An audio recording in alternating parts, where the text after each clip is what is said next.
Before we begin today's episode, I would like to thank our patrons. Major thank you to Dustin Miller, Dave Jackson, Ryan Yingling, Poppy the Keaton, Eric Guess, Chris Copleen, Charlie Young, Colby Moyer, Cody Dawson, Nikolai at Night, Chris from A Novel Console, Alex from Low 5 Gaming, Backlog Adam, JD, Adam from Revival and Extinction, Mike Gilmer, and Orden Wells. If you want to be like these fine folks, you can head on over to patreon.com/pixelprojectradio. We have a variety of tiers for you to choose from, and each tier will get you some bonus material. You can get our schedule in advance, bonus episodes, the ability to choose what we do for those bonus episodes, and more. It's never expected but always appreciated. Thanks, everybody. On to the show.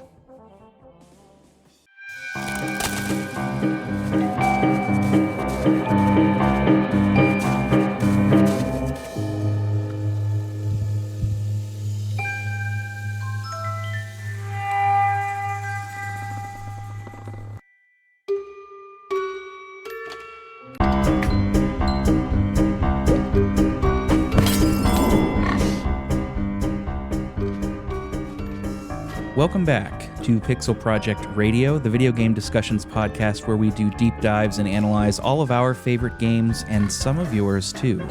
My name is Rick, I am your host, and on today's docket, The Many Pieces of Mr. Koo, a surrealist point-and-click graphic adventure starring the titular Yella Fella. This is an interesting little game, and I slotted it in solely because I was really interested in playing it, and I'm glad that I did because it's a really cool experience. Stick around as always until the end where we are going to plug our socials, our Discords, Instagrams, Twitters, Blue Skies, the whole shebang. Joining me today, a returning guest from the 0-2 Heroes podcast and a film buff, which turns out is important for this particular game. We've got Mikey Tabletop, New Jersey's own Taylor Ham, pork roll Taylor Ham, Mikey Tabletop. Pork roll, yep. I want everyone from Jersey listening to know this is a pork roll family. This is a pork roll Mikey Tabletop right here. Okay, that's interesting. I note that you didn't say this is a pork roll podcast, which is fine because I'm in Pittsburgh. I don't mess with that. It's funny. I had a roommate once that was from Jersey, and I think I offhandedly called it one of the two, and he just immediately went stone-faced. He was like, "That's not what it's called." People from here take it really seriously. I'm a transplant. I'm from New York originally, so just like I only discovered what Taylor Ham or pork roll was like 8 years ago. Like I was already like an adult at that point, and I'm like, I don't have a horse in this race, but the area the area I'm in is pork roll territory. So just like I say that so I don't get beat up. Yeah, you got to preserve your own ass. Yeah, we call that the CYA. We always do CYA. I keep a CYA folder for my job. I used to keep it for school. You got to cover your ass, man. You never know. Yeah, that's why if anybody right now asks me, yeah, of course I'm an Eagles fan. Who else would I root for? And we begrudgingly root for the Eagles when the Steelers don't do so well. So this game is a trip, man. When I slotted this for the show, I was originally going to do this just as a short little essay. Mm-hmm. And I'm glad that I decided against that, partly because I think this game will benefit from talking about it with another person, and then also partly because I'm just swamped lately. So that was kind of serendipitous. But this is such an interesting little game. And before we even talk about it, I kind of want to get into our opening blurbs. Okay. Creative name pending on this one, because they're not exactly one-sentence summaries anymore. They've evolved and grown into a power that I cannot control. Mikey, I understand you've brought one. I do have one. I kept it to a one-sentence review. I was told I was being charged per word, so I wanted to keep it concise. I have... It's true. We don't have a big budget around here. We had to cut the editing guy's salary in half. He's pissed. Oh, no. A quick jaunt of a point-and-click adventure, this game is equal parts Chuck Jones and David Lynch. You know, it's interesting that you say David Lynch, because there's a pretty big element of that in this, I think. This is completely unrelated. And listeners, I'm sorry. This is not going to be a long episode, just so everybody knows. So I apologize for immediately leading off with a tangent, but I'm watching Atlanta right now, right? Mm-hmm. Yeah, you mentioned that. I said that like the whitest guy, and I lived there, Atlanta. But I saw today that it was influenced by David Lynch's style. And I to be fair, I've only just finished season 1, so maybe I just don't see it yet. But that's really interesting to me. It gets weirder as it goes on. Donald Glover was really inspired by the Black surrealist movement that happened a few years ago. I was reading up on it, and there's a whole bunch of just like, yes, David Lynch is involved, but there's a bunch of other just like artists that contributed to like the Black surrealist movement. And he was like, I'm gonna make like Twin Peaks, but for like my community. And just like season 2 gets like weirder, and then season 3 gets a little bit weirder past that. But it's good. You're gonna enjoy it. I cannot wait, dude. Here's what I've got. I'm just going to read mine off, and then we can get into talking about this game. Oh, and I let off with a typo. And surreal. That's amazing. A surreal graphic adventure that's equal parts early Warner Brothers cartoons meets Monty Python's Terry Gilliam. The Many Pieces of Mr. Koo is a short and unapologetically unique puzzle adventure game. Help Mr. Koo, our yellow main character whose only preoccupation seems to be whimsically enjoying the world, put himself back together after getting hacked by a nasty crocodile. It's delightfully weird with imagery that'll have you thinking about it for days after finishing, and at only 30 to 60 minutes of runtime, it is well worth a consideration. We don't have a big budget around here because I blow it all on myself, as you can tell. No community forum this week, everybody. A bit expected, to be quite honest. This is a new game, and I have literally never seen another person in our circles talking about it. Like you said, Off Mic doesn't even have a Wikipedia page, so like it's a cool game, but it doesn't necessarily have like a very large following yet, so it doesn't surprise me that no one in the Discord has an opinion on it. Which is a shame, because I think this is a game that is right up my alley in terms of things. Like, I'm not huge on point-and-click adventure games, but Andre from Fine Time, shout out to Andre, the three of us, me, you, and Andre, are always talking about how we value art direction over things like graphical fidelity, right? And this game is the embodiment of that idea. And, even moreover than that, it presents itself like a work of art. Well, it presents itself like a film, like an interactive animated film. I don't have a ton of experience with animated surrealism. It pretty much begins and ends with Terry Gilliam stuff and Monty Python. Mm-hmm. And what's his name? Is it Don Hertzfeldt? The one that did It's a Beautiful Day, rejected TV cartoons. Yes. Yeah, It's a Beautiful Day, the little stick figure animated one. I'm going to look this up real quick just so I can credit him properly. Michael Bublé is I suppose, the creator. Thanks, Google. Don Hertzfeldt. Yes, I think I said that. You did? Yeah, you got it right. That's pretty much, and just to be clear, I love Don Hertzfeldt's work, man. He did a Simpsons intro that sparked many analysis videos. He's done It's a Beautiful Day. For those of us that grew up on Albino Black Sheep, Newgrounds, and etc., he did the rejected TV commercials, which I think are timeless, personally, but that's just me. But that's pretty much where my surrealism, at least in animation, begins and ends. Do you are significantly more involved in TV and film than I am. Do you have any more experience in this? Not in the animated sphere.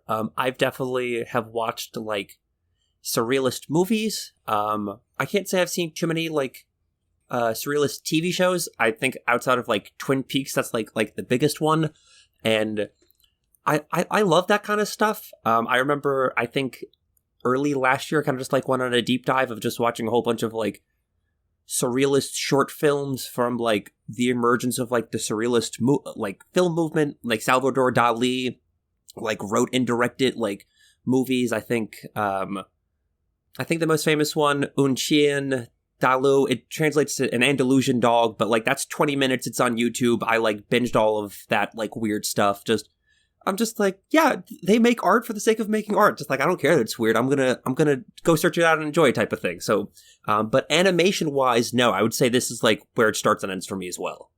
Absolutely. And we would be remiss not to mention the amazing surrealist dreams in The Sopranos too. Oh yeah, Right. I just mentioned that in your Discord the other day. The last episode of The Sopranos that I watched in season 5, like the last 30 minutes of was just this weird ass dream sequence. I'm like, oh, I love this. Yeah, it's good stuff. Obviously, surrealism is in many forms of art, including literature, painting, things like that. If you are unfamiliar with surrealism, it is a sort of cultural movement that started after the First World War, wherein artists kind of wanted to use the unconscious mind as a canvas to bringing out their ideas, and it manifests itself in dream-like states, reality-bending images and ideas. The most famous example is the clock painting by Dali. Mm-hmm. I don't know the title of that off the top of my head, but we all know what painting I'm talking about, with the clocks kind of melting on different surfaces and such forth. That is surrealism, and that was a major inspiration for Mr. Coup.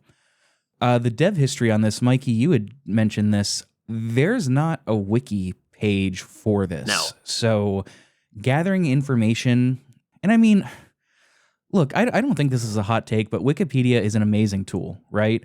Yes. I mean, look, to be clear, is it a secondary source? Yes, it's not a primary source, but don't listen to the stuffies that tell you Wikipedia is terrible. It's not. It's amazing. You just have to fact check the stuff you find there, which is why the citations exist.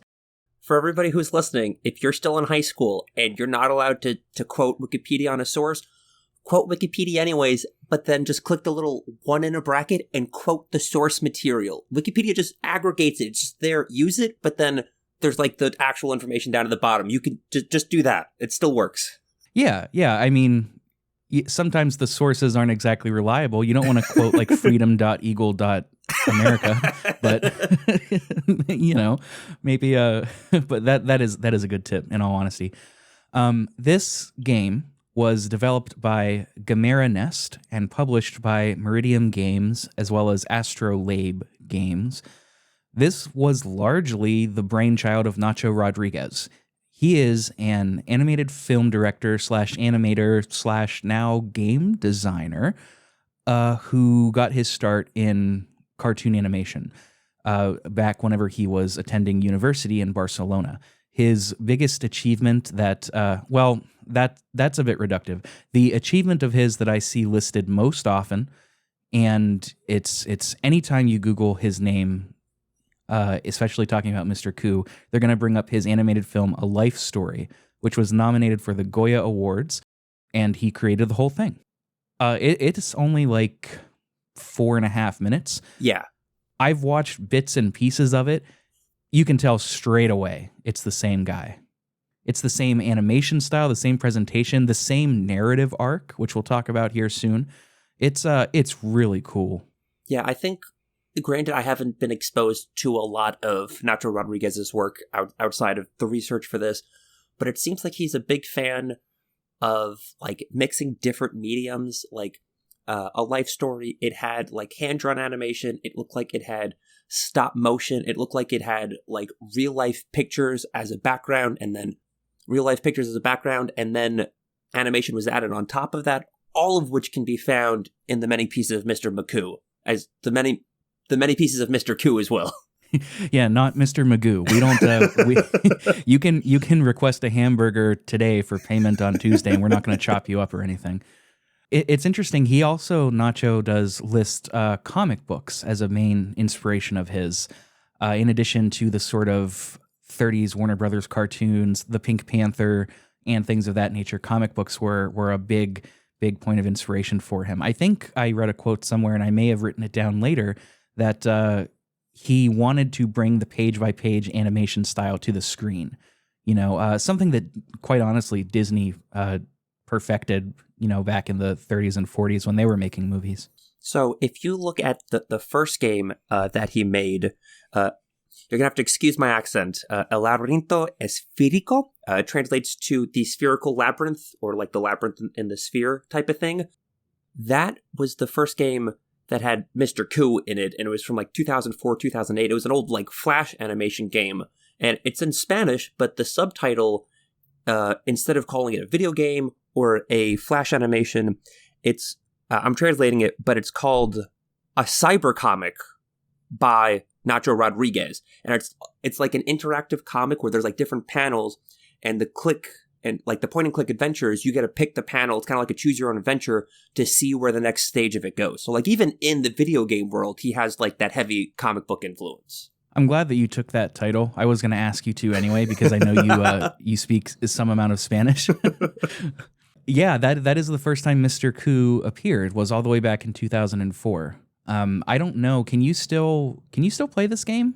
So it's a Flash game, and I know they discontinued that. I think you have to like download another program that can like translate Flash to something.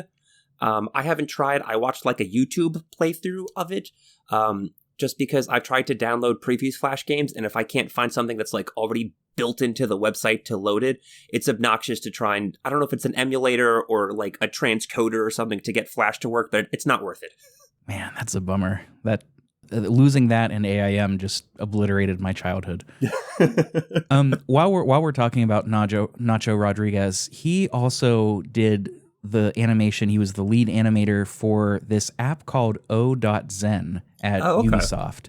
I thought, because whenever it's cited, it just says O.Zen at Ubisoft. So I see Ubisoft, I'm like, oh, it's a game.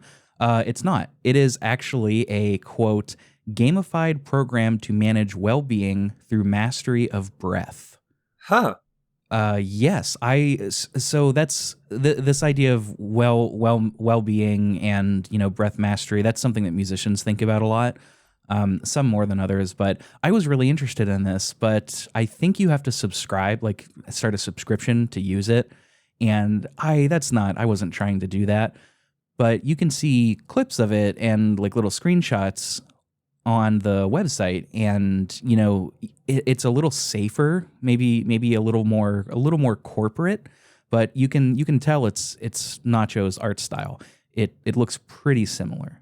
Yeah, I'm looking it up now. I can definitely see it looks like his art style, and I'm not entirely sure what the app does. I know you said there's something about like breath control, and that makes sense because not from the musician standpoint, but you sent me an interview earlier today, and he talks about how he's big into meditation, and you were saying that a lot of the surrealist art comes from like your subconscious, so he takes a lot of time to meditate and think like that, and a lot of meditation is sitting there and just like focusing on your breath type of thing. So it makes sense that he has that overlap of interests. Yeah, it's cool stuff. It's there for you to check out online if you'd like, but I wasn't able to. I didn't want to start that subscription. Let's talk a little bit about what this game actually is. So this is a point-and-click adventure. You are going to be pointing to and clicking on things, if you can believe it, and it's generally like puzzle-based. So you're going to be doing puzzles to move the story along to get Mr. Koo going through and eventually reuniting with his body parts. Well, we'll talk a little bit about what happens here in a little bit, but that is the core mechanic of this game. You are going to be pointing and clicking to solve puzzles. He was directly influenced by Monkey Island and Day of the Tentacle back in the 90s, and he cites that in this interview that we found, which, by the way, I'm going to link that in the show notes. It's an extensive interview. It's one of the best primary sources that I've found from this guy. And it's got a lot of good information in it. But you are going to be proceeding through this world and figuring out how to move forward by solving puzzles. The game provides you with an in-universe hint system in this form of a little red book, and you can click on it. But the cool thing is like the hints that they present to you on how to solve these puzzles, they kind of look like storyboarding. Yeah. Like it's just like it's the rough outline of how things go, even down to there being like numbers. 1, this happens first. 2, this happens next. 3, this happens last. and you click once to reveal each part of the storyboard. So you don't need to reveal the whole thing if you don't want to. There's no negative repercussions, so you might as well. But that's really cool. It's really unique because you still have to kind of figure out what's going on in the storyboarding. It's not like just offering you the solution. It's kind of it's more so like it's turning you a little bit and pointing you in the right direction, kind of like it's saying, okay, you see over there? And then that's it. I like that a lot. Yeah, I have in my notes here that I thought that was a really good like hint system, and it only comes up if you've been in the area for a little bit amount of time. It's not like as soon as you walk in, you can click it and then it's there. I think it pops up, and there's a cute little animation to go, pop, it's there. But I will say, based on what you said, is it safe to assume you played this on Steam or on PC? Yes, thank you for asking, because I forgot to mention that this was released in July of 2023, brand new almost, for PS5 and Switch, and September 6th of the same year for PC. I'm pretty sure, anyway, those are the dates that I saw next to PS5 and Switch, and then Steam, it'll tell you when it was released, but it is less than a year old. I just want to chime in and say that I also played it on PC, so it wasn't an issue for us using the hints.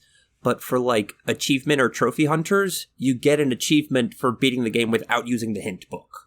So if that's up your alley, if you want to try it out on the PS5, maybe do a playthrough without the hint book if you're trying to like quote unquote 100% the game or get all the trophies.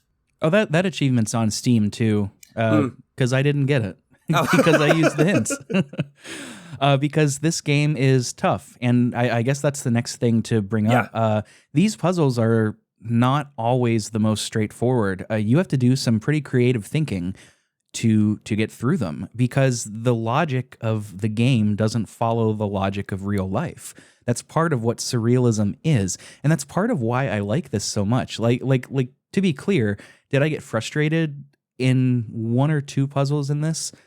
Maybe the frustration is a strong word, but yeah, I was kind of like grumbling a little bit. But they're so creative on how to solve some of these. For example, there's one where this like goblin thing is thinking, and you have to click on him a few times to get his thought cloud to manifest in reality.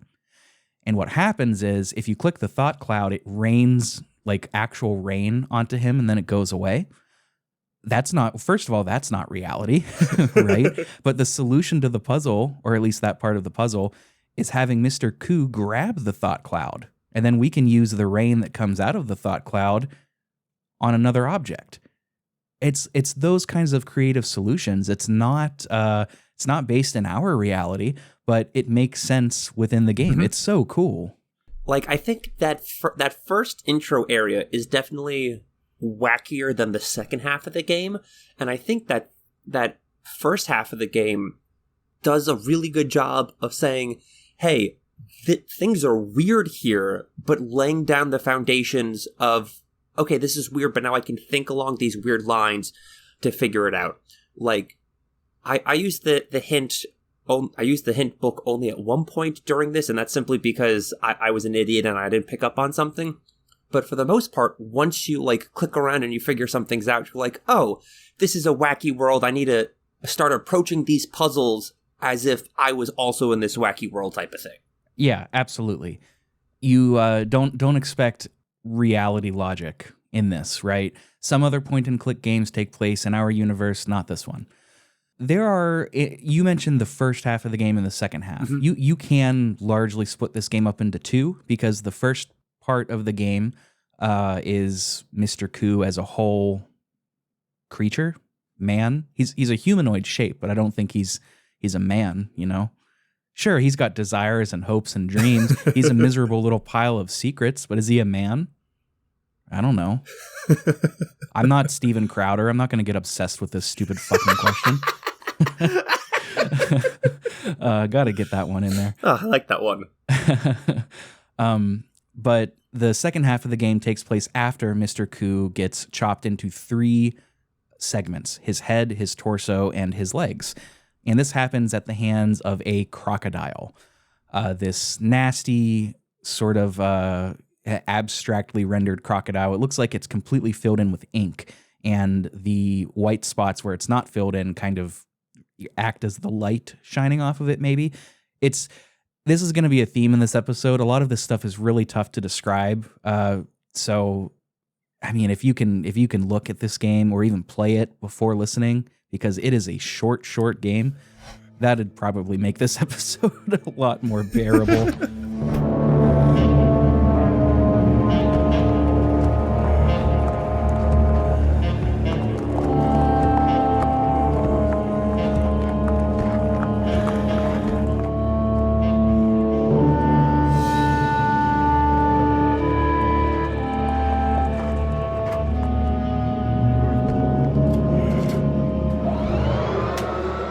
Aside from pointing and clicking, for the most part in the first section, the movement is done for you. You click on objects and Mr. Koo will go to them. In the second half, you're going to be pointing and clicking Mr. Koo's various parts of his body where to go.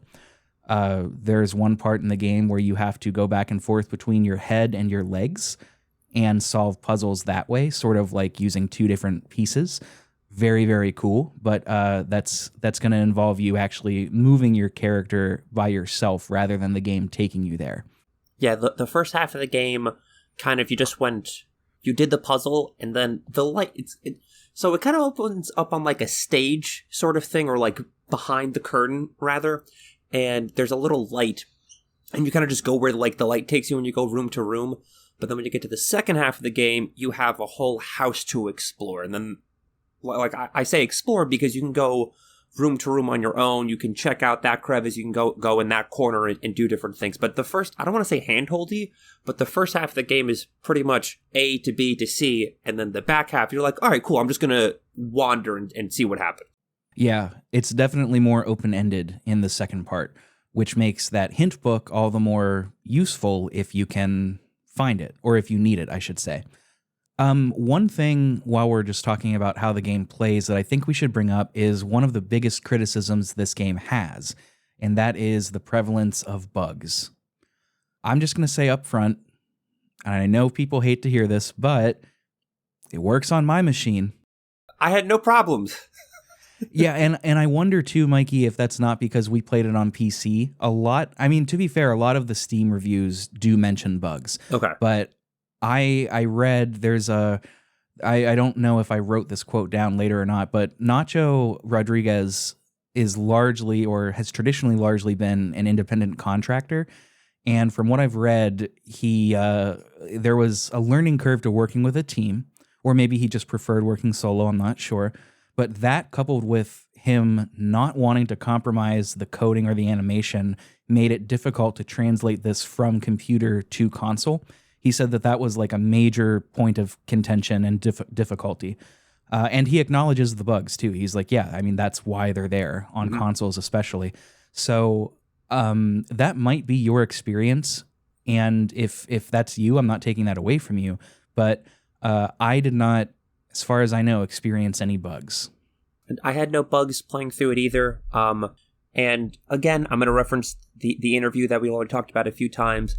Like you said, the game was originally designed, I think, with like Flash animations, and then to consoles, it got ported to Unity, and that was like a different system, and there was like some, I don't know if translation is the right word, going from like one coding language to the other, but when it swapped from Flash to Unity, it was like, it took longer than expected to go through and like tweak and fix what it was for the console release.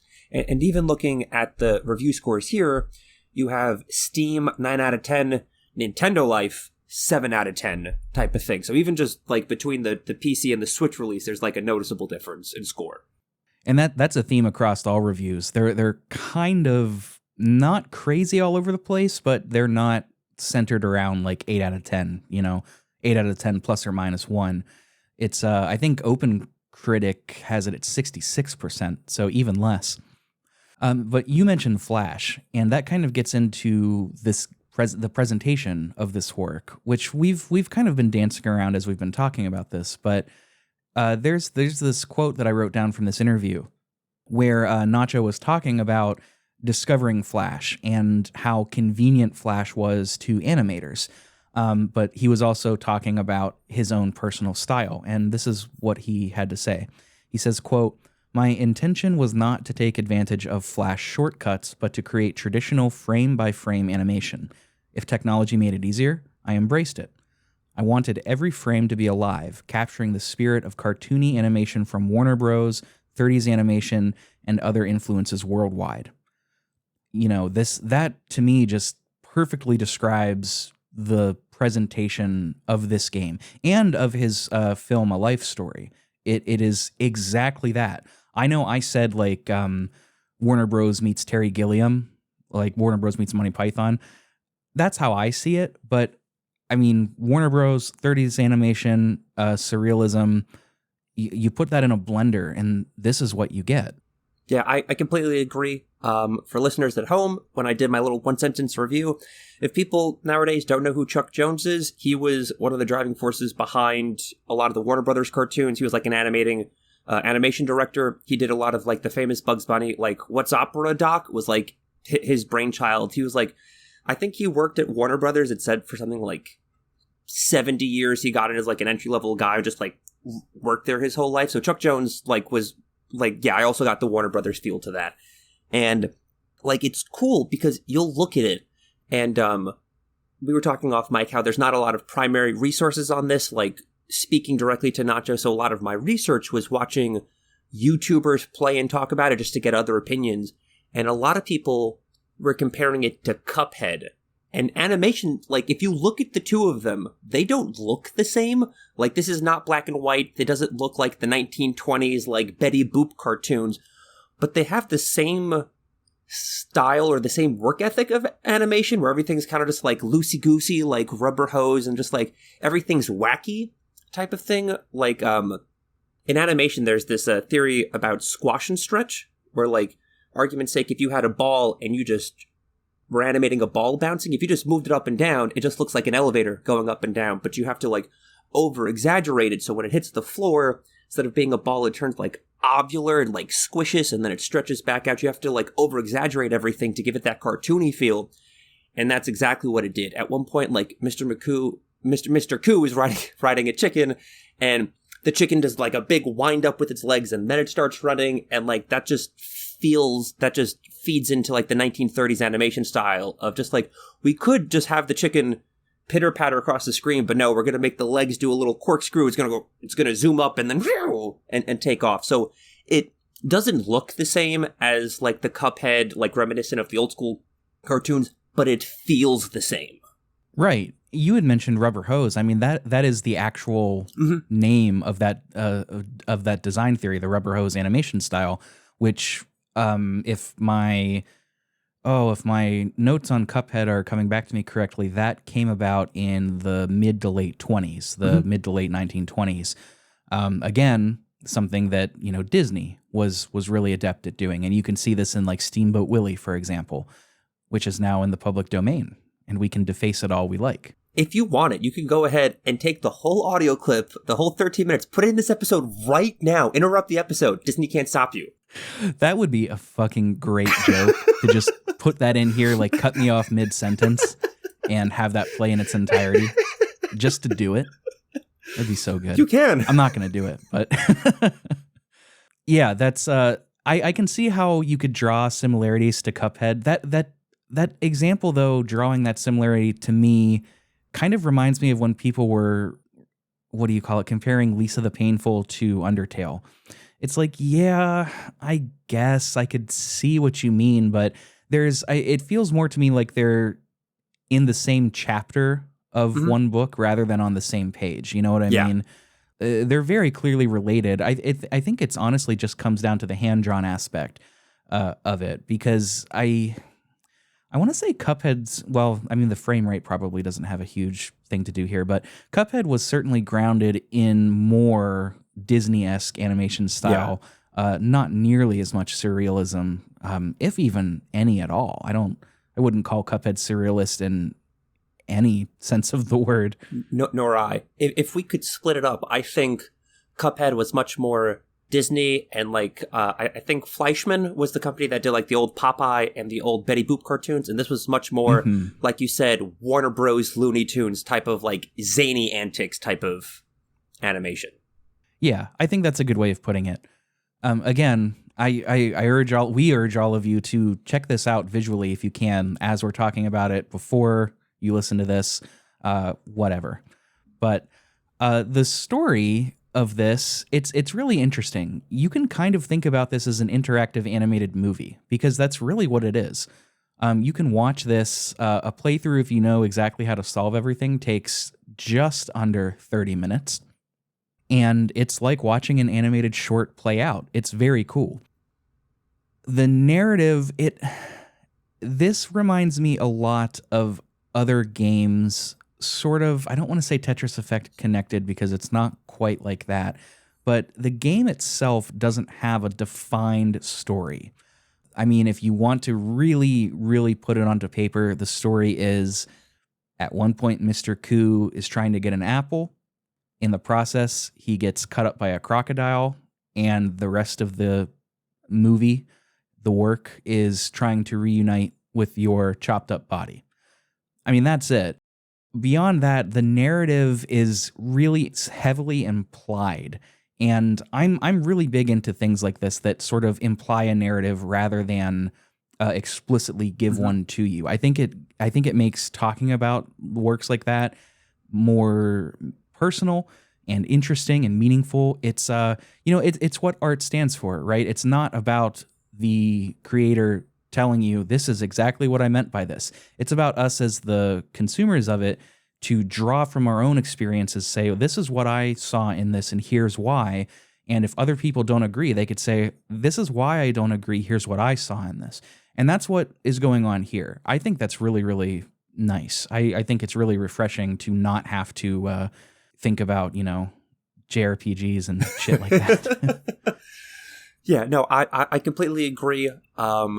I played through it once, and then in preparation for the podcast, I watched the 30-minute like long play or short play rather of someone like going through it and just like real quick getting all of the puzzles, and like there was stuff that like when I was focused on trying to figure out what's the puzzle, what's clickable, like what is the objective, there was like little environmental stuff and just like little, I don't even want to say story things, just like general vibe things that I missed. But when I went back and I watched it, like you said, like a short film, I was like, oh, cool. I didn't even pick up on that the first time. This is like a fun little adventure. Yeah. And that makes the replayability of this somewhat higher than a typical puzzle game, because you're going to pick up on things a little more. You're going to interpret things a little differently. In that interview that we've been mentioning, which, by the way, is like, it's a really great primary source from the creator himself, and probably the best one online. I think I said that already. So it's in the show notes. Make sure to check it out. But he gives several quotes just about what this narrative means to him.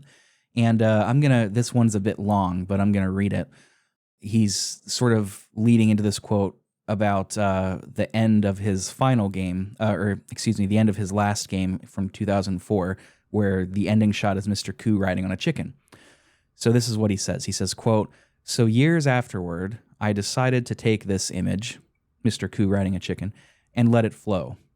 Since Mr. Koo had been in a kind of limbo from 2008 to 2012 when I started the many pieces of Mr. Koo, he had been in a state of paradise where nothing was happening, but he was very happy riding the chicken. That felt like he was in a limbo, a paradise where nothing is happening. To break from there, you need to eat an apple, like in the Bible." I take back what I said. This is a JRPG. Fuck it. Why not? Continuing the quote, "This, for me, has a symbolism. It's like saying, we want trouble, we want adventures, we don't want the peacefulness of nothing happening. So yes, we have the desire for an apple, for adventures. I find all these parts inside of me, and maybe Mr. Koo is the archetype of innocence, just being here in the world without knowing what to do and innocently getting into trouble." End quote. I mean, if you're listening, pause and let that marinate for a second. This is the kind of thing that I'm really interested when dealing with works like this, We're not looking at a series of events that happened and saying, oh, they referenced this passage in the Bible and they explicitly did so, or, oh, this character's name is Nephilim. Huh, that's in the Bible. Those are actual creatures in the Bible, with apologies to Xenosaga. It's not like that. It's taking this idea of an archetype, like the myth of creation. It's not, never mind. The apple being the point of creation. That is important to Nacho. That elicited a feeling in him, and so he put it into the game. Or is he trying to say that Mr. Ku is an allegory for creation or for divinity? No. It's just that image meant something to him, this idea of being born into the world. And so he said, well, now Mr. Ku is reborn again. And I think that's really interesting that he said, Mr. Ku's been this sort of limbo. Nobody's been paying attention to him. So as far as we know, he's just been having a blast riding his chicken. I love that. I love that idea. It gets into that sort of quantum idea where if something's not being observed, does it really exist? Yeah, no, just like I like that as well, because you can play this, and if you just want like an hour-long point-and-click adventure just to do puzzles, you can. But then you can take this and analyze, oh, the apple, it's biblical. We can just we could talk about that. If you wanted, that you can, one of the characters, if you can call it that in this game, is just like a floating hand, not connected to anything, and just like a pair of white hands in gloves. And at one point... Right, is that God? Is that God? It yoinks an apple out of his existence. At one point, it brings life into the world. It makes a tree, and it makes more apples. It's reproducing. It controls the environment. Is that God? That white hand, later on, is fighting, like, a grayish, shadowy figure in the little fold-out little arcade thing with the monkey. Is that symbolism of, like, the white and the black, the good and the bad, the God and the shadow demon, the devil? We don't know. That just I was not expecting that level of interpretation or openness when just playing a silly little cartoon game. Yeah, you can interpret the light and the shadow as being just that, or you can interpret them as being compatriots, like the yin and the yang, sort of perpetually bleeding into one another, always needing to coexist for there to be balance. I mean, there's a lot of, and Nacho doesn't go so far as to explicitly tell you what he's saying here, because ultimately, what he's saying is immaterial, like it is with a lot of surrealism. It's more about suggesting a gesture and suggesting a line of thought to get us, the viewers, consumers, players, whatever, thinking, right? The art continues with us. It doesn't begin and end with the point-and-click adventure of Mr. Ku. It continues into our thoughts and feelings and interpretations and analyses of this thing, which is part of what makes this genre so cool. Going back to the biblical thing, after Mr. Ku tries to eat the apple, who chops him up? The crocodile, a reptile. What was a reptile in the Garden of Eden? Obviously, it was the serpent. I know that one, the serpent. Yeah, exactly. Just a lot of little nods and winks that nothing is being explicitly outlined here because that's not the point. And I think, just talking with other folks in our Discords, outside of our Discords, just in general, especially, I was going to say especially outside of academia, but that makes me sound like a fucking dick, and I don't mean to be. But keep in mind, I was surrounded by art people. I think a lot of people struggle with this. Gamers especially, I think, struggle with this idea of a story not being presented in a concrete way. And people that don't struggle with this, I've noticed, are people that read literature a lot, more than just Brandon Sanderson or things like that. Great author, to be sure, but this idea that a story is so much more than just the events that it's suggesting. I don't know. Maybe I'm not making any sense at all, but this idea of having to continue the work through your own feelings and analysis is something that's important to me, and I had a great time doing that with Mr. Ku. I'm going to, I don't know the exact quote, so I'm going to paraphrase here, but in that interview, Nacho Rodriguez specifically quoted David Lynch and Twin Peaks as an influence with the red curtain and the weird room going on. So I didn't want to be I didn't want to be Oh, I'm getting Boss Baby vibes from this because Twin Peaks is like the one surrealist show I've seen, but I'm glad I got backed up with that. But David Lynch, the guy who made Twin Peaks, this is the quote I'm gonna paraphrase here, but he has this wonderful quote about how you can listen to a song in another language or a song with no lyrics, and you can just engage with the art at that level and be touched by the music without necessarily knowing what the lyrics say. It doesn't need to be explained to you. And whenever anybody asks him, what does your movies mean? He's like, the movie doesn't have to make sense. It doesn't need to be explained. Just engage with it as art and just like, how does it make you feel? And like you said, a lot of times with video games, people get real hung up on like the story beats or the plot or like, this doesn't make sense. Like, art doesn't always have to make sense. You can kind of just like, this is like weird. It doesn't make sense, but it made me feel X, Y, and Z. And like, that's fine. It doesn't have to make sense. As long as you like engage with it emotionally, it did its job, you know? You know what this reminds me of is in the literary world, in the language world, is this notion of being a prescriptivist versus a descriptivist. Part of me thinks that I'm going to get this mixed up, but prescriptivists focus on a word's meaning, like rules and standards, and words have meaning, and that's that. Whereas descriptivists are a little more liquid in terms of their understanding of how things develop. A great example, well, this isn't a great example, I take that back, but a dated example at this point, if you ask me, is this idea of axe. Does axe replace the word ask? Short answer, yes, it can, because AAVE is its own specific language. Another, maybe a better example, forgive me, is the word literally. You know, prescriptivists might say, well, literally means explicitly. By definition, it means if I literally couldn't sit down, that means you physically couldn't sit down. Whereas a descriptivist would say, no, it's more of a modifier. It turns into a sort of enhanced adjective, something like that. And that makes me think of art like this, whereas like maybe a prescriptivist really wants to be told what the symbolism is and wants the author to have crafted it meticulously like a 1,000-piece jigsaw puzzle where every single piece is in place and this is a reference to this and this line actually means this, whereas David Lynch and maybe Nacho Rodriguez are kind of the descriptivists, where it's like, I'm suggesting this and you can take what you want from it. You are not wrong if you can back your opinions up, and I'm not going to tell you that you're wrong, even though I created the thing. I don't know about you, man. Like, I'm in the latter camp in both language and art. I think that's the way to be. Yeah, I that's definitely how I am with art. That's how I try to be with words. Sometimes I get mad. I'm like, no, like you're using this word incorrectly. Like there's a meaning behind it. But I'm trying to be more loosey-goosey about it. I don't have to be so uptight about definitions. Who gives a shit? It's a word, you know? But but yeah, I'm definitely like that when it comes to art.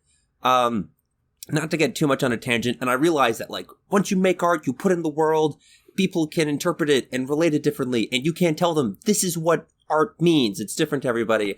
I just find it very funny when people watch things like Squid Game or Parasite, and they're like, this is pro-capitalism movies. And I'm like, I get we all engage with art differently, but I don't know how you got that type of thing. And I don't, like, they're not necessarily wrong, they just got something different from that work of art, and just like you have to respect that to a degree, you know. I don't know that you have to respect it, but I mean, the thing about that is this: it's like, what is your argument that it's pro capitalism? I know exactly I think the article and the person that you're talking about with Squid Game, and I know the argument, and I just don't think it holds up at all, you know. So it's like, yes, that is descriptivist, but like you still have to, if you're going to have a wildly different interpretation, whether it's to be contrarian or not, you've got to back it up. And if you can't, then at least to me, your interpretation doesn't hold any merit. I mean, that's just how I look at it. I'm willing to entertain a lot of bullshit, dude. But like, you've got to make it make sense.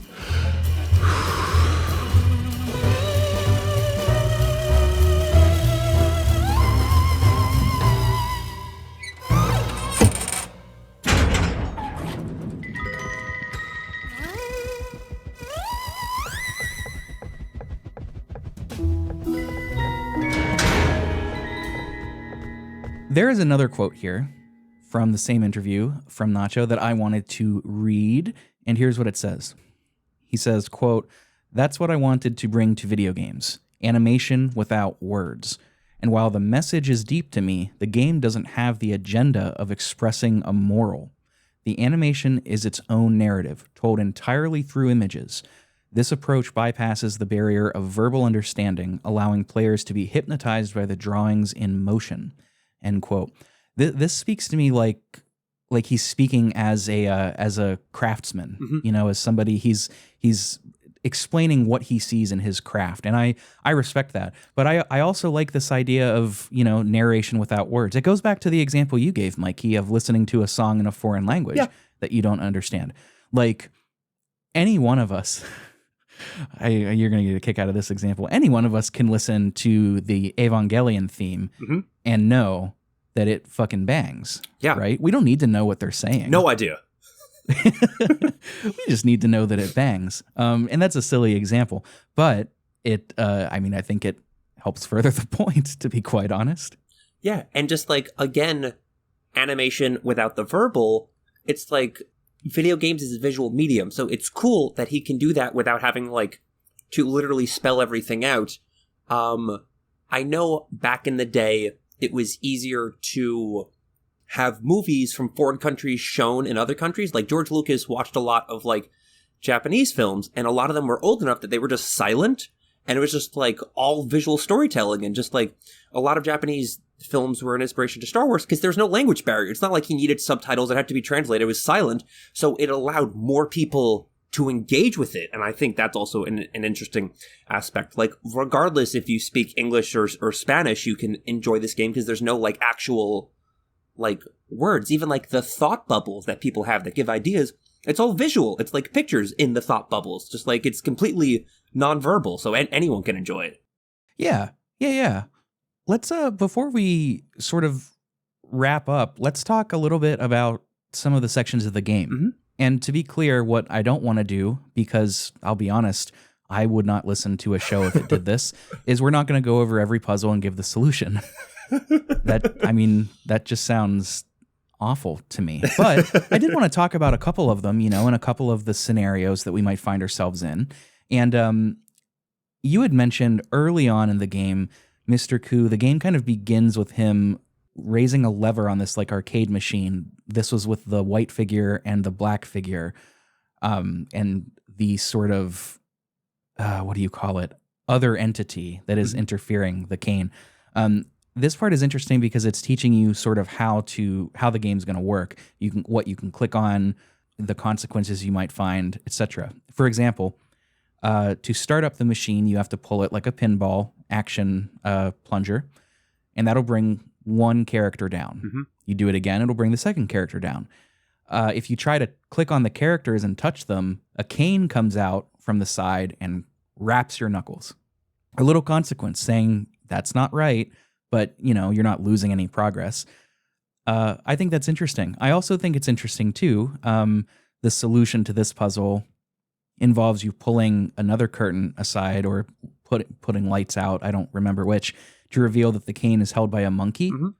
And you have to trick the monkey into pulling one of the characters off of the screen with his cane, and while he's not looking, open the trapdoor underneath him. Do you want to read this as Mr. Koo gaining his autonomy? That's fine. I'm not arguing for or against that. I'm just saying you could, our last 25 minutes of discussion. But this is just kind of showing you how the game is going to work, how you've got to click on stuff and, try new options to figure it out. I thought it was neat. I thought it was a really cool way to begin the game. Yeah, no, that totally worked as a really good entry level. It was also the first opportunity that I had to use the hint book, just because I was pressing everything, but I was not pressing everything at the right time and in the right order. So there's a little arcade machine that have puppets that come up and they do a little dance. I have to crank the lever to turn the electricity on. I have to pull the pinball lever to get it going. I have to press a button to get one of the characters to come out. And then there's another lever that pulls the cane off the stage. And this sets it up well, because it happens another time where you had to press the action button, that little red button that got the characters out, 3 times to get it to work. First was the white glove, the next was the gray shadow figure, and then the third was both of them at the same time. And I kept doing it once or twice and it wasn't working. And I'm just like, that it paid off in the end, because there's another challenge later on where you have to do the same action 3 times to get it to work. And they laid that foundation in the first or the second challenge here. Yeah, I did not think about that. You're right. That's good tutorializing. Yeah, I mean, it's no Portal, but, like, it got the job done, and when it happened later on, I'm like, oh, I need to click things more than once. Because, like, when I first went through it, I tried it, I'm like, didn't work. You know what this game needs? It needs J.K. Simmons yelling aggressive capitalist messages at me. It's not even capitalist, just, like, pro-corporation hoopla. That's what this game needs. The puzzle that comes directly after this, I think, is really interesting and very evocative with imagery of birth. You are in an egg with your chicken, with this giant chick, and this cracked me up whenever I figured out how to figure this out. What you want to do is you want to get the chicken to stick its leg out by giving it a little poke, but if you don't move, it's going to kick you out of the way. The way to figure this out is you have to go to sleep on its head, and you'll start dreaming to see the correct motion, which is to poke the chicken and then jump out of the way of its leg. And then to get out of this egg-shaped, like, glass cell that you're in, you grab the chicken by the leg and just fucking beat the walls down. I was shocked that was the right answer, but it is. Yeah, and I'm glad that you also had the little dream about it, because I tried to do it a few times and I couldn't get it, and I thought, oh, is this like a built-in hint system? But it seems like it's just part of, like, the narrative, because I guess nobody would think, oh, I need to grab the chicken and use it as a baseball bat to break out of my ethereal prison. Yeah, that was wild. And that is your chicken that you're going to ride on throughout the next puzzle. Mm-hmm. The next puzzle is actually quite long. It's got a bunch of steps to figuring it out before you try to get your apple and then get chopped up by the crocodile. What I liked about this, what I thought was really neat, is that Mr. Koo on the chicken is always riding.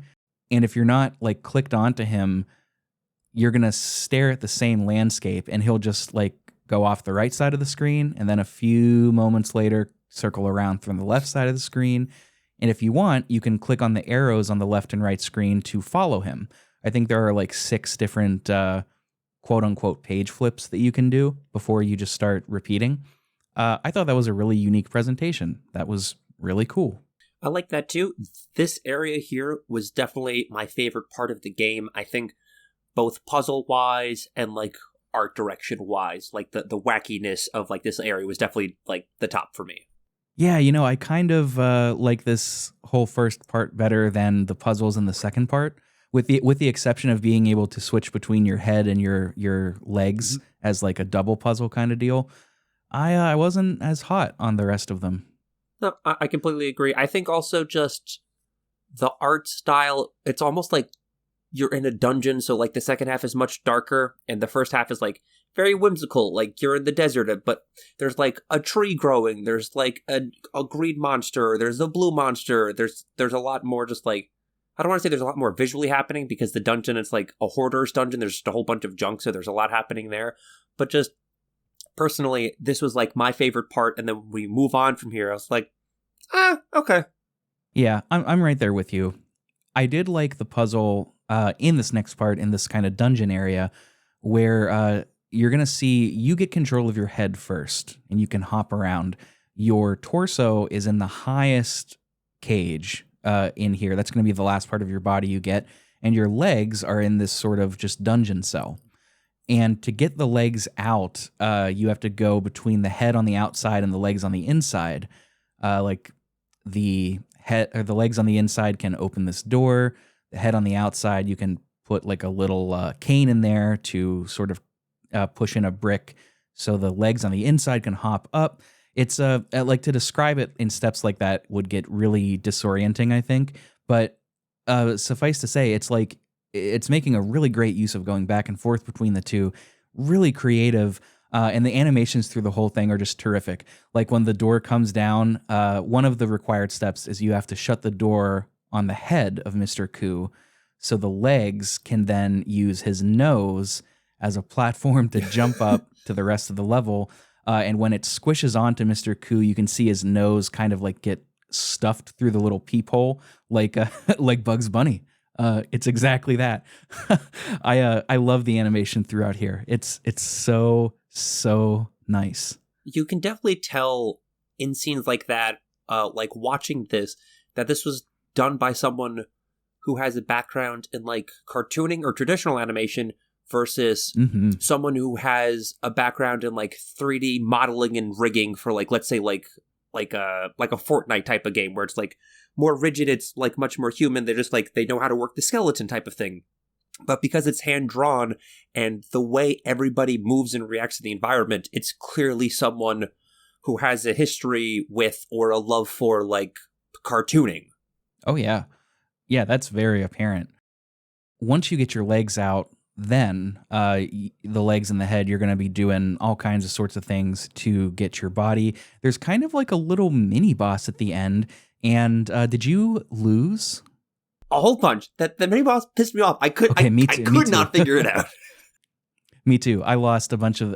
If you lose, you have to go into a certain area under a certain object in a I don't want to say a short time window, but once this mechanical spider boss that genuinely looks like a Monty Python thing appears, you have to go into this one area within a certain amount of time. Otherwise, he takes one of your segments and puts it into lava, and you die. When that happens, it's pretty cool. The game kind of goes to grayscale, and you see this little gremlin troll in the top corner kind of like waving at you, trying to get your attention. You click on an hourglass, he flips it, and time reverses. So you get a do-over. It's very cool. I think this is considered, if one YouTube video is to be believed, the quote-unquote bad ending. I didn't see it as an ending at all. I just thought it was, you failed the puzzle. But that's just me. Yeah. Mr. Koo can die, I guess. The point here. But I think only in this situation. It's not like there are other like life and death puzzles. It's essentially just like the last puzzle or like the final boss, if you can call it that, where you just have to like restart that puzzle to figure it out. But yeah, it took me a bunch of times to get through it. I think I eventually I YouTubed this one. Like the little hint puzzle wasn't helping me with this, so I kind of YouTubed it. This is one of the few that you can trial and error once you get to a certain part of it, because you've only got, at the very last choice you have to make, you've got 3 options. So you could just trial and error it and figure it out, which is honestly what I did. I wasn't sure which one was correct, so I got it right the second time. And it ends with Mr. Koo's head getting flung all the way up into the air, unlocking his torso, and then all 3 pieces reunite at... I don't know what this machine is called. It's one of those player pianos that also have like cymbals and a bicycle horn and a whistle that you can pull that'll just go woo. It's I call it the tomfoolery machine, but I don't actually know what it's called. I don't know the name of it either. I have ends with "Hit it, Joe." Yeah, that video. Yeah, I love that one. I love that one. So many good memes are born out of that one. My favorite that I've seen of that is like it starts immediately where he's just playing the nonsense music, and the caption is like, me and her on the first night, and I don't know what I'm doing. Like, things like that. I love it. The tomfoolery machine. Yeah. the jokes, japes, and hijinks. Whatever. I'm not here to fucking make jokes to you. What do you think this is? You think this is a comedy podcast? Get fucked. Just kidding, everyone. I looked it up. It's called The American Photo Player, but photo F-O-T-O. What? Really? Yeah, it's a type of photo player developed by the American Photo Player Company between 1912 and 1925. I don't know what a photo player is outside of this, but yeah, that's what it is. It is solidly in this time. But that's how this game ends, is your body kind of sits on top of each other. You don't, notably, you kind of don't really get put back together, because you can see your body pieces kind of like lifting up from each other as you're playing, which is really it might I don't know if that would disturb some people or not, but it ends with you playing that horribly out of tune machine. You play a little jingle.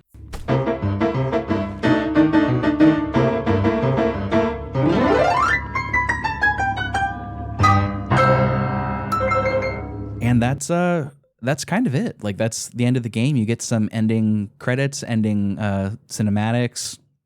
Nothing like, there's nothing more to the quote unquote story. That's it. I will say it ends with "to be continued," which makes me think that there's going to be a sequel at some point, or who knows, Yes. because of his background, it might not even be a video game. He might do this in like a short film or a comic book type of thing, but there's going to be more Mr. Koo at some point. Yeah, that's a good point. And it's kind of cool because each one of your three body parts, body segments, morphs itself into the words "to be" and "continued." Nice little touch. Yeah, I will absolutely play another game by this guy. I thought this was great. Yeah, very much so. This was my first experience to him or any of his work. I haven't played the previous Mr. Koo games. I haven't seen his previous animations, but after doing like the deep dive into Nacho, I'm digging it. I'm all about Mr. McCoo 2, the return of Mr. McCoo. Fuck, I've been saying that all episode. Mr. Koo. Electric Booga Koo. Yeah, Electric Booga Koo. We workshop that one. We had mentioned the reviews a little bit before. A little all over the place. 9 out of 10 on Steam, like you had said. 7 on Switch. 66 Open Critic. 3.5 out of 5 stars on GameFAQs. Everybody's praising the visual design. That's just universal. The major cons that folks are bringing up are the short length, which I can understand. The bugs, which we've talked about, and some of the puzzles being quite difficult in terms of like it doesn't make sense. Again, the hint system is there for a reason.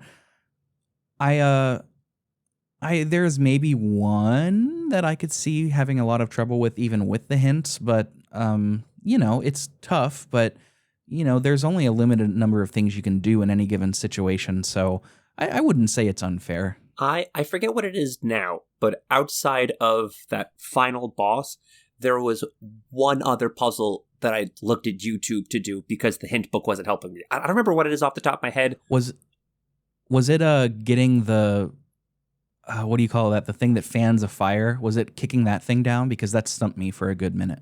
Okay. Where you have to pedal the bicycle seat. Yes, that's backwards. exactly what it was, because I have to sit on myself, and I knew at one point I could put the bicycle seat on my head, but I could not figure out how to get everything to work together. That's exactly what it was. Yeah. Yeah, you've got to play the game to really appreciate what we're talking about here. There are a few head scratchers for sure, but I wouldn't say it's unfair in any sense of the word. But the length, yeah, that's definitely something to note. This game right now is $15 on Steam and PlayStation and Switch, I would assume. So it's not going to cost you a ton. I think that's on sale from $20, if I'm not mistaken. But, you might think that's a bit high. You might not. That's up to you to decide. But you are going to get, at minimum, 30 minutes of playtime out of this. Not too bad. We didn't talk about the music, I suppose. It's very reminiscent of older cartoons, sort of like that early 20s to early 40s kind of jazz, soft shoe swing, very piano-driven ragtime influence that accompanies the animations. It's very nice. It's really atmospheric. I really liked the first song that comes up. In my notes, the word I used to describe it was sleuthy.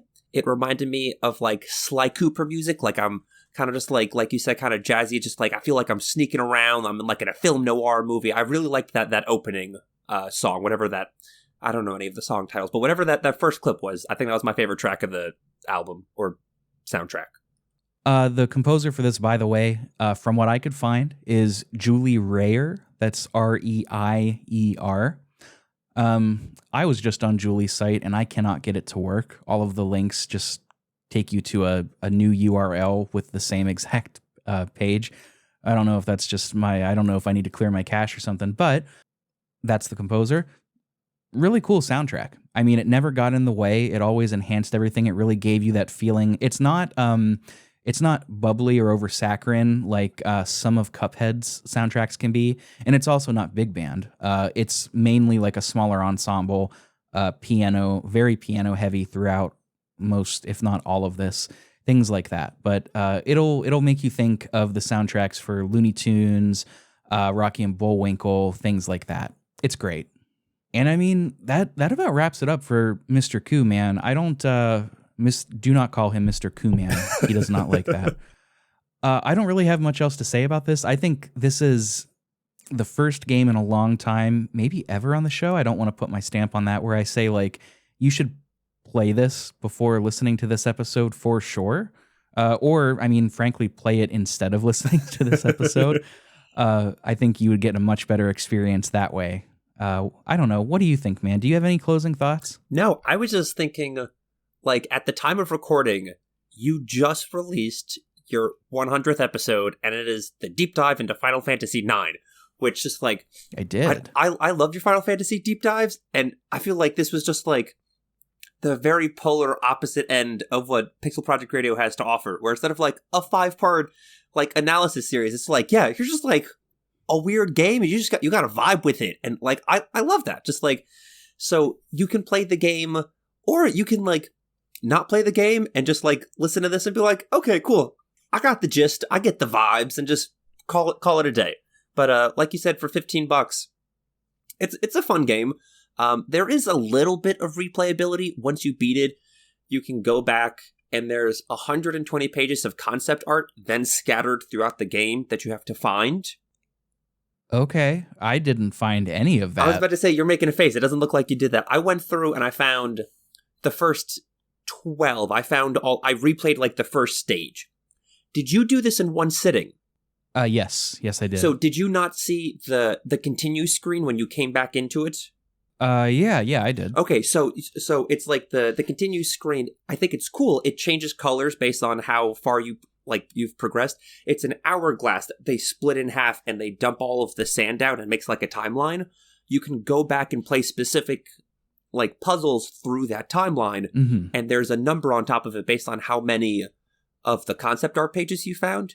And once you find all 120, you unlock a secret ending. I did see the secret ending. I mean, true to form, I don't know what it means. Nope. But it seems like the crocodile has come back, or is coming back. Yeah, and it's, like, underneath 8 layers of sewer grates, or something like that. But yeah, crocodile, I guess, is in the sequel. To be continued. I mean, this is great. I think if any of this sounds interesting to you, I think you should play this game. This is 100% going to be on my best of list for something, probably best of visual design, to be quite honest. This was great. I don't regret this at all. Not even a little bit. And thank you for joining me, man. I appreciate you saying that about the show. Like, I had thought about just doing, like, a short little essay about this, like, analyzing what does it mean to look at art in a descriptivist versus prescriptivist kind of way. And that would have been fun. You know, that would have been, I could flex my writing chops a little bit. Cool. But it's just as valuable to have a conversation, because those are two completely different voices, right? The writing, the proper writing voice and the conversational voice, two completely different voices that lead down different avenues of thought and discussion. And I think they're both equally valuable. And quite frankly, I didn't have the space in my life right now to do another essay. So even as short as it would have been. So thank you for joining me. Somewhat last minute. I think I asked you like a month ago. No, you're good. And thank you for thinking of me for this episode. I'm gonna paraphrase here. I hope you don't mind me leaking our DMs. But I asked you, hey, Rick, I host a podcast on energy drinks and fighting games, and this is neither of those. Why did you invite me onto this?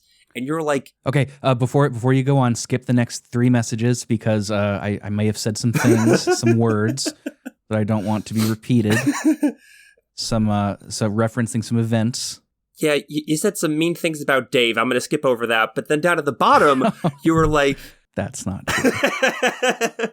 And then your response was, yeah, it's like a surrealist art game made by like someone with a movie background. I think you'd really enjoy it. So like, I appreciate you. Like, you saw this game, you're like, oh, Mike, you thought of me. And I appreciate that you reached out to have me on the show, because I wouldn't have played it otherwise. So this was definitely a fun time.